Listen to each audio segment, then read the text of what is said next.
Herkese selamlar. Aracımız Fiat Egea. Dörtlü fonksiyon tuşları ve havalandırma muzzulu nasıl sökülür anlatmaya çalışacağım. Kanala abone olup videoyu beğenerek bana destek olabilirsiniz. İlk öncelikle fonksiyon tuşlarının olduğu bölümü söküyoruz. Sökmek için fonksiyon tuşlarının sağ tarafından plastik trim sökme aparatı yardımıyla kastırıp tırnağı sağ torpido şeridinden kurtarıyoruz. Tırnak sert olduğu için zor çıkabilir. Sabırlı ve dikkatli olmanız gerekiyor.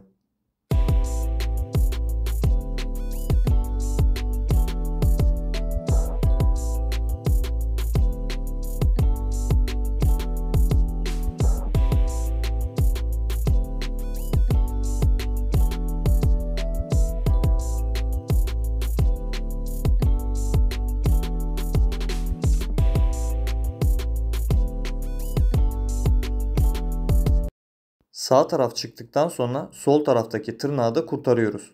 Böylelikle fonksiyon tuşlarımız çıkmış oluyor. Çıkarttıktan sonra tırnakları ve yerlerini gösteriyorum.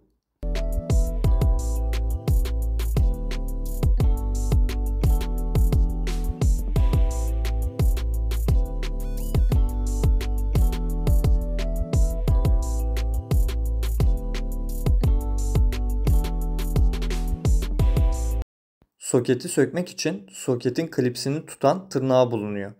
Tırnağa baskı uygulayıp klipsi aşağı yönde hareket ettiriyoruz. Böylelikle soketimiz çıkmış oluyor.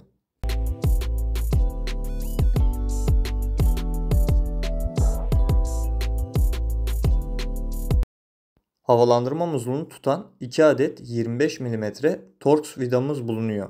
Bunları sökelim.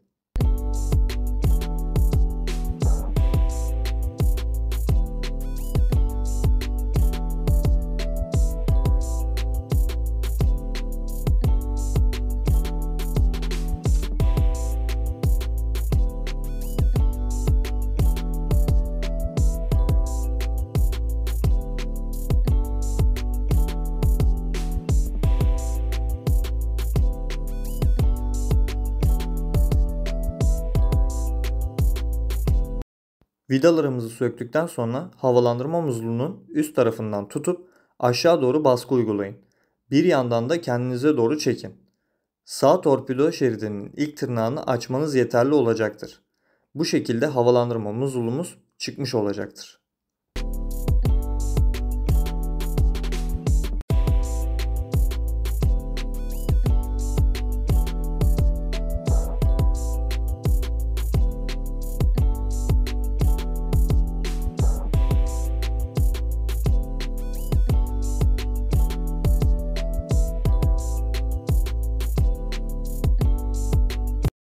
Tekrar toplarken havalandırma muzzulunun sağ tarafını sağ torpido şeridinin altına yerleştirin.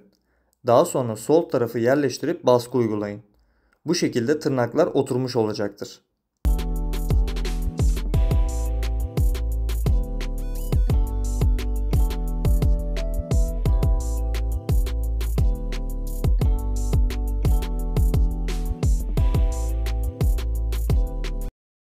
Torx vidalarımızı yerine takıp sıkalım.